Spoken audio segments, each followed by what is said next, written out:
ওয়ানাজ্জালনা আলাইকাল কিতাবা তিবয়ানান লিকুল্লি শাই, সব জিনিস খুলে খুলে আমি কোরআনের মধ্যে বয়ান করে দিয়েছি।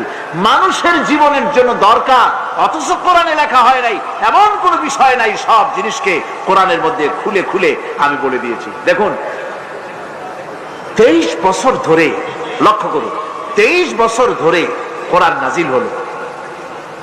এটা যদি আল্লাহ ছাড়া অন্য কারো কাছ থেকে আসতো তাহলে এর একটার সাথে আরেকটার সঙ্গতি থাকতো না, এক একটা বিষয় আরেকটা বিষয়ের সাথে অসঙ্গতিপূর্ণ হয়ে যেত। কথা ঠিক কিনা? আল্লাহ রাব্বুল আলামিন বলেন আফালা ইয়াতাদাব্বারুনাল কুরআন ওয়ালাউ কানা মিন ইনদি গায়রিল্লাহি লাওয়াজাদু ফীহি ইখতিলাফান কাসীরা। তবে কি তারা কোরআন সম্পর্কে গবেষণা করে না, চিন্তা করে না, চিন্তা ভাবনা করে না? কোরআন যদি আল্লাহ ব্যতীত অন্য কারো কাছ থেকে নাজিল হতো তাহলে এই কোরআন অন্য কারো কাছ থেকে নাজিল হলে পরে এর মধ্যে দারুণ ভাবে মতভেদ এবং অসঙ্গতি তোমরা পেতে। এর মধ্যে কোনো অসঙ্গতি নাই।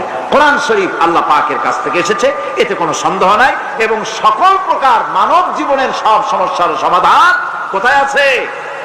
জোরে বলেন না, কোথায় আছে? এই কোরআনের ভিতরে সকল সমস্যার সমাধান আছে। কোরআনের সম্মান যদি আমরা করি আল্লাহ আমাদের সম্মান করবেন। সুবহানাল্লাহ।